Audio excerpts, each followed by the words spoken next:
Welcome to the boating adventure.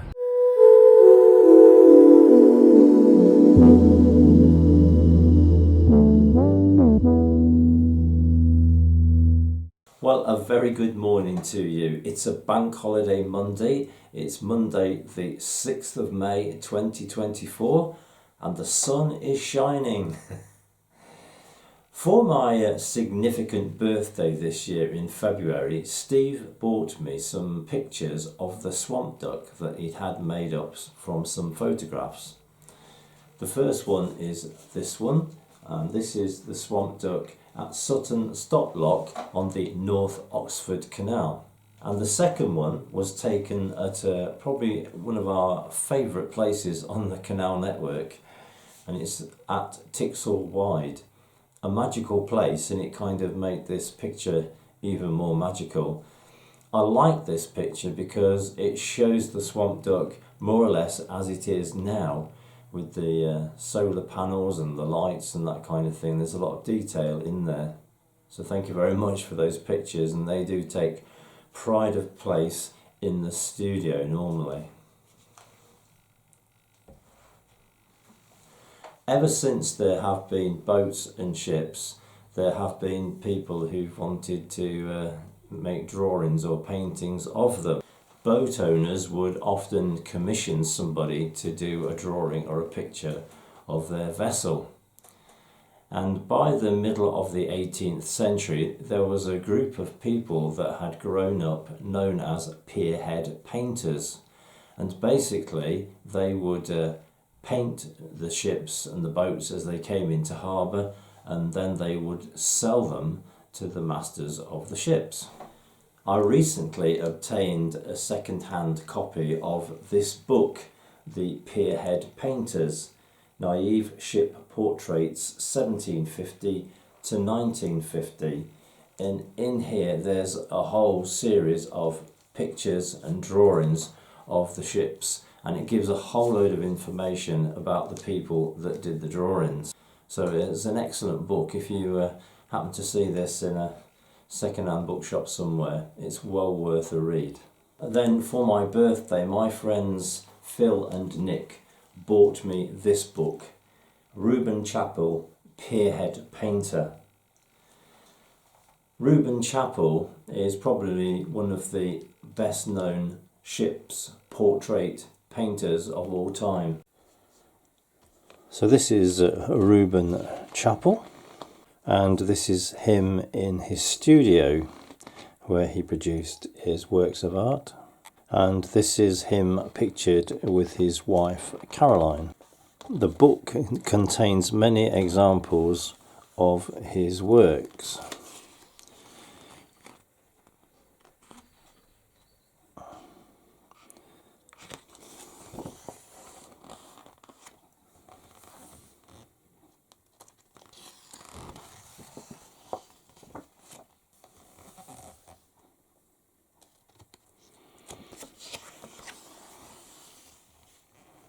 You can see the great detail that is shown.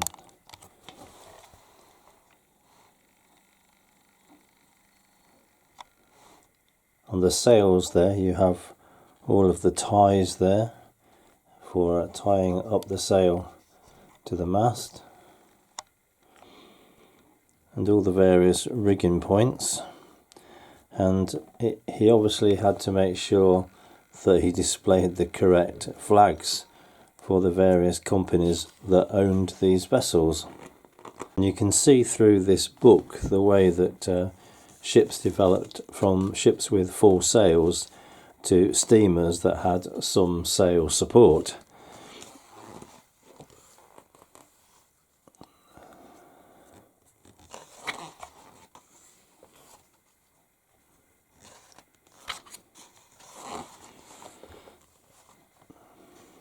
Ship that I found particularly interesting is this one, the Mary Barrow, which I came across when I did my video of the Ulverston Canal quite some time ago, and the Mary Barrow would go up the Ulverston Canal and more up there to load up.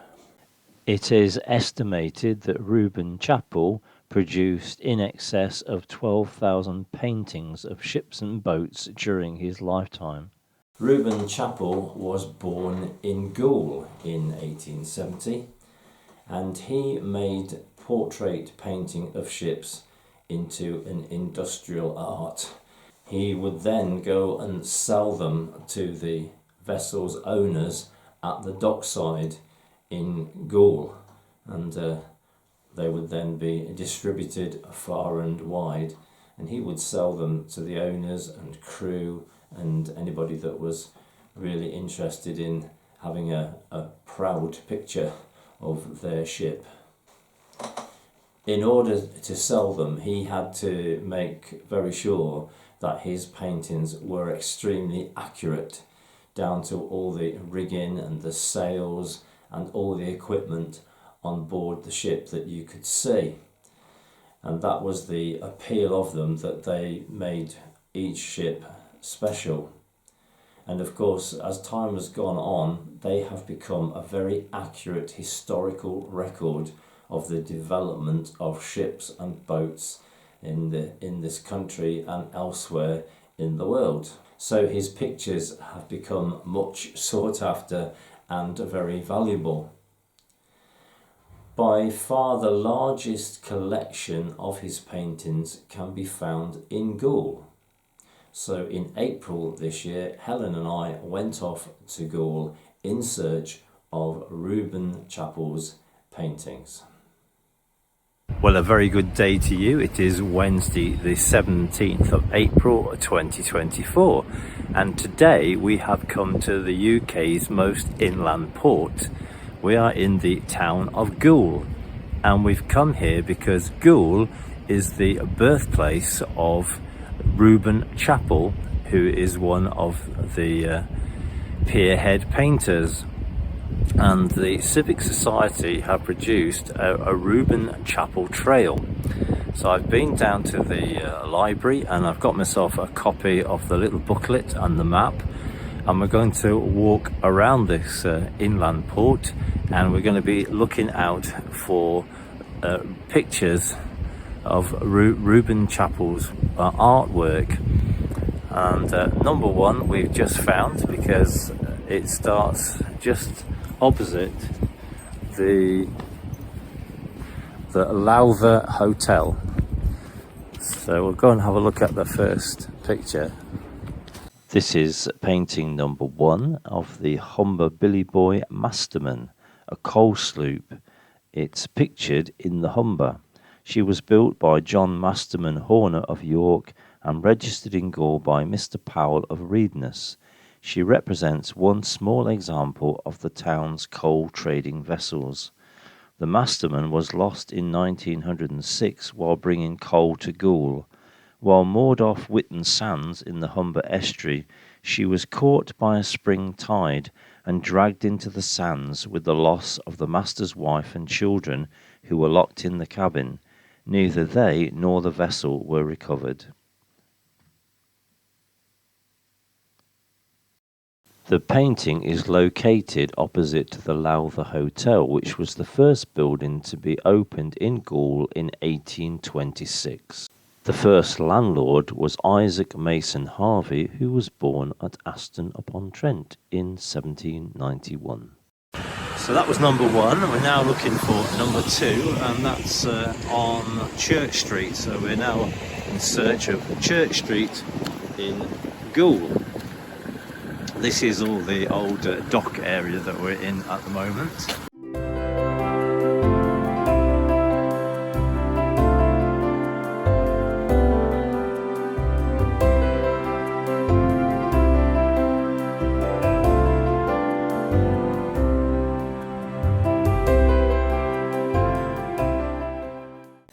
Picture number two is the sail-assisted steamship Frankfurt, depicted in full steam with sails set. If you look closely, you will see a sailing vessel in the background to the right and a low headland with a lighthouse on the left. These are Chappell trademarks. The Frankfurt was launched at Earl Shipyard in Hull in 1865 and was used in trade with Hamburg and the Baltic Sea region. she became part of the Goole Steam Shipping Company. Opposite are the offices of the Goole Steam Shipping Company, now an apart hotel. Just look at that grand entrance.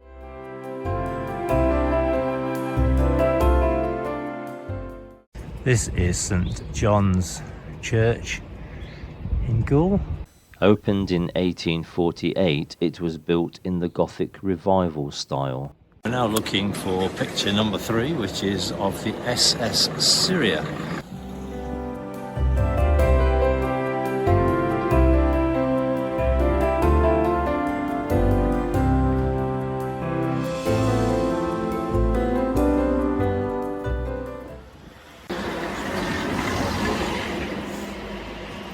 In the early 1870s, John Bennett established a steam shipping service in Goole, registering the Bennett Steamship Company in 1890.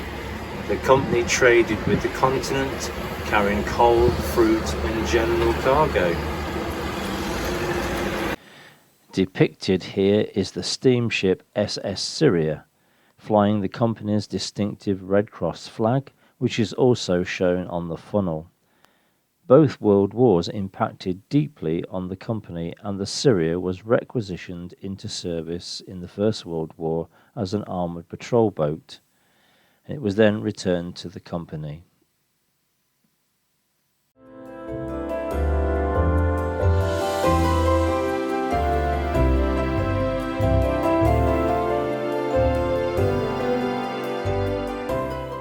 Okay, so we're just walking down North Street and we're looking for the Peacock. There should be one on the outside of the Peacock.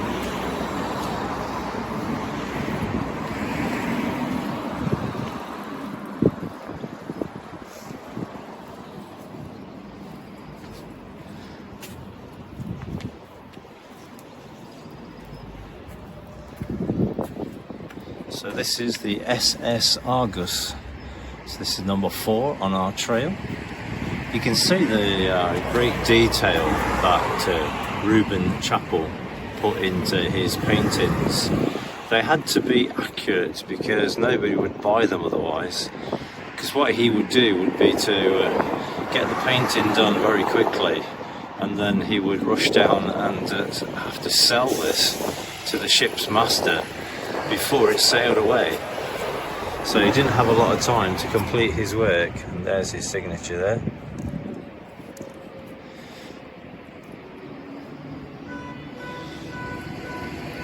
there. Shipping companies large and small flourished in Goole in the late 19th and early 20th centuries. The SS Argos pictured here was one of 12 vessels operated by Goole shipowner Gregory B. Wadsworth. In the background of the painting are Flamborough Head and a sailing ship. So there's Flamborough Head there. East Parade, where we are now, was once a Georgian terrace forming part of the original Air and Calder Navigations Company town of Goole, established in 1826. The Peacock Hotel is the sole surviving building of this once grand street.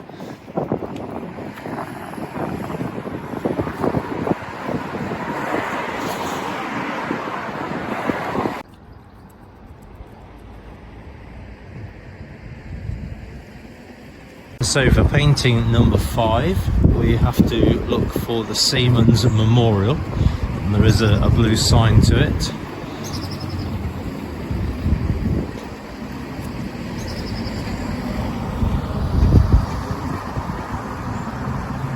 There it is. That also points to the Riverside Gardens.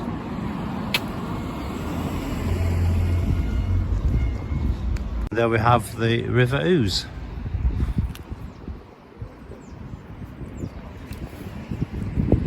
On which the port of Goole is situated, and that takes you up to York.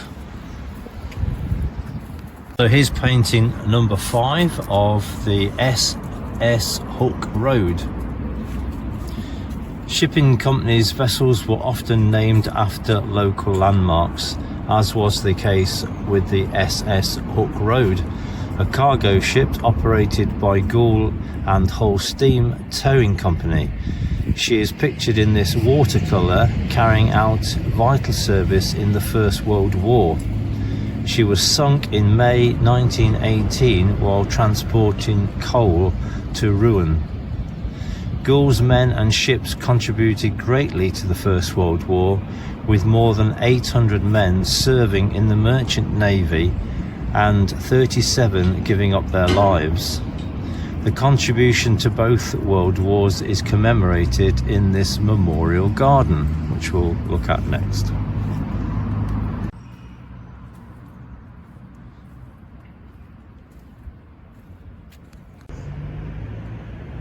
So this is the Seamen's Memorial Garden. So the idea of this trail isn't just to look at Reuben Chappell's pictures, but the pictures have also been put in places connected with the shipping industry.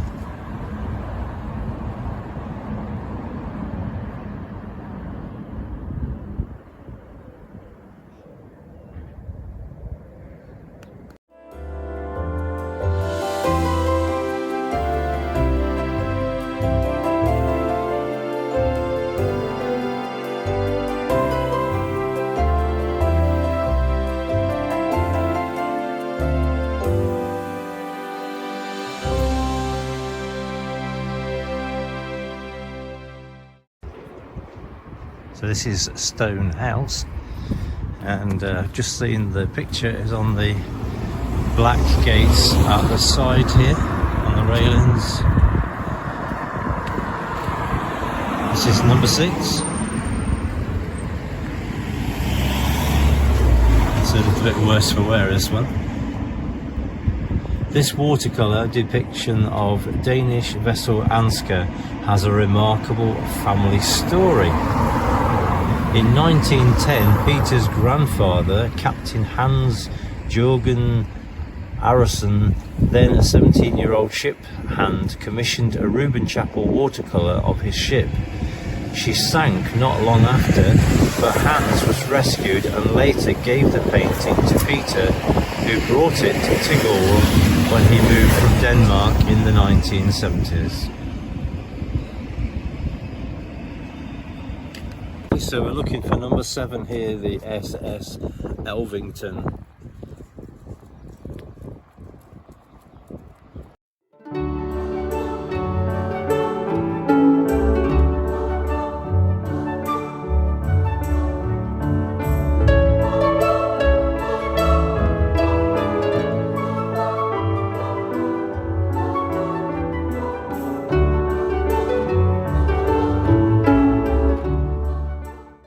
This is picture number 7, the SS Elvington, a portside view of the ship, a 3-masted steamship. She was owned by F.H. Smith of 38 Booth Ferry Road, an area once home to many of Gould's elite. And you will find this picture on the corner of Booth Ferry Road and Belgravia.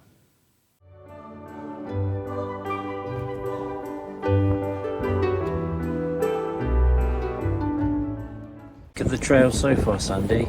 Sandy. Oh. This is number 8, the Air. The 2-masted sailing vessel Air is pictured here in the Humber estuary. It's just off Spurn Point, with the low Spurn headland and lighthouse. The ship was owned by the Turgoose family, who were prominent figures in Gould shipping circles, and also built the North Eastern Hotel. In 1871, Captain William Turgoose and his family were living next door in Anne's Villa. The ship foundered in a gale off St Abb's Head, north of Berwick upon Tweed. Then Master Alexander Smith and all 3 crew were rescued. Okay, so we're in search of number 9, which is not too far away. I think it's on this building here. This is picture number 9. This is the SS Derwent, which was built in 1888 for the Goole Steam Shipping Company. And it is pictured showing the flag of Goole Steam Shipping, Lancashire and Yorkshire Railway. The Derwent served on the Rotterdam route for 43 years and was scrapped in 1931. In 1908, she struck and sank a sailing ship, the Enterprise, and the Derwent's master, Captain Lumley, had his certificate suspended for 9 months. The picture is located at the Lanky Goods Office on Stanhope Street, which we'll have a look at in a minute. This is the building here, the Lanky Goods Office. You can see that there are some really fine buildings here in Goole.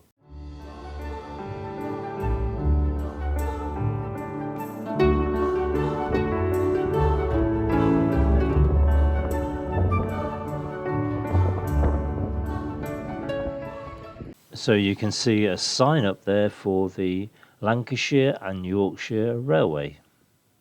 And at the top there, the date 1892. Number 10 is situated on Bridge Street, and there's the bridge.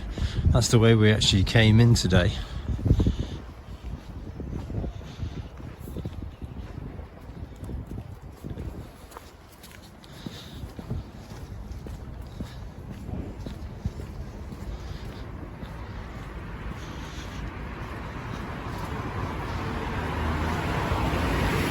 At the side of me, through the railings, you've got this impressive water tower.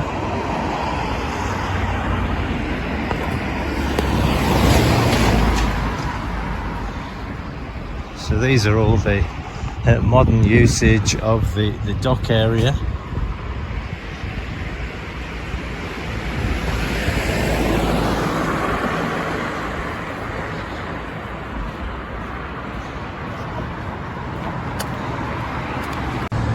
This is the West Dock North.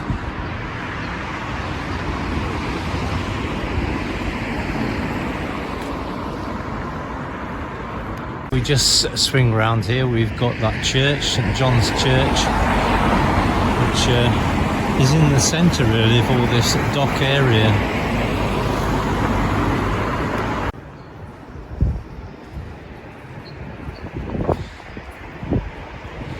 There's the dock. This is all part of the air and colder navigation system.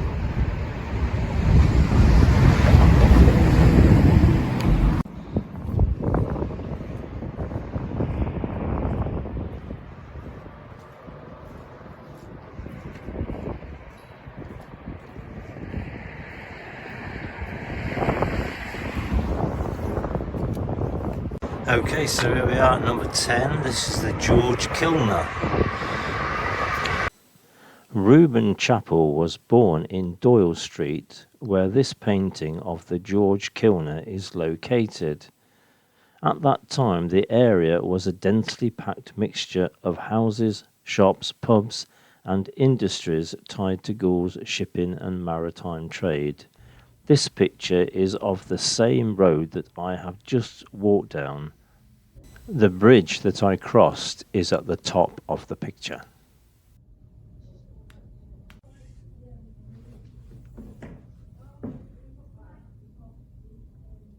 George Kilner was built by William Casely at Howdendike in 1891, and her first sales were made by Charles Carr of Goole. George Kilner was a Rotherham businessman whose interest included the manufacture of glass bottles and Kilner jars, which his father John had patented.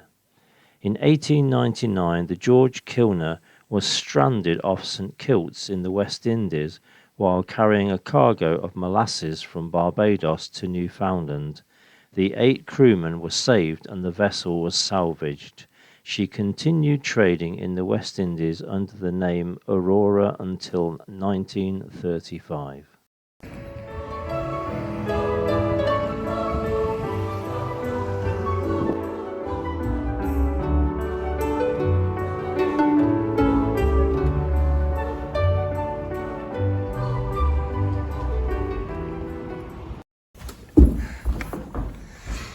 Okay, so I found 10 of the 12, but the weather is against me, so I thought I'd pop into the museum and art gallery and just look at some of these other paintings. So this would have been number 11. This is the Alice Louisa. This is an original Reuben Chappell painting. The trail picture can be found at Jackson Street Motors in Jackson Street, the site where Reuben Chappell had his studio until it was destroyed by a bomb in the Second World War. The Alice Louisa was built at Selby in 1868. Captain Edward Wilmot was her first master and became her owner in about 1883. A romantic story was connected with the vessel. Captain Wilmot had taken the boat up the Ouse on business and met Miss Delamotte Lilford, aged 18, at Thorn. After a short courtship, they married and spent the next 4 years together on the Alice Louisa. Settling down in Gaul, the couple had 5 sons, 4 of whom became ship's captains. In 1901, the Alice Louisa was stranded and lost off the Lincolnshire coast en route from Poole to Gaul. This is the original of picture number 12, which can be found at the Memorial Gardens on Booth Ferry Road. This is the SS Equity, which was built in 1888 for the co-op. It served in the First World War on the route from Hamburg to Finland and returned in 1918 and operated until 1931.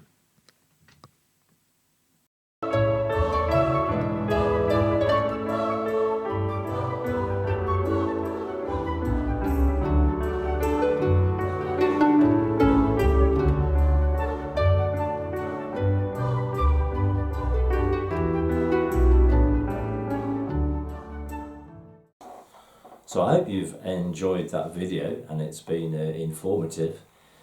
If you have liked it, then please give us a thumbs up and make any comments below, as they all add up to pushing my videos further and further up the YouTube algorithm. And if you haven't yet subscribed to the channel, then please consider doing so. It's completely free, and again, it's a great encouragement to me to make more videos. So thank you very much for watching and for all your support, and as always, do take care.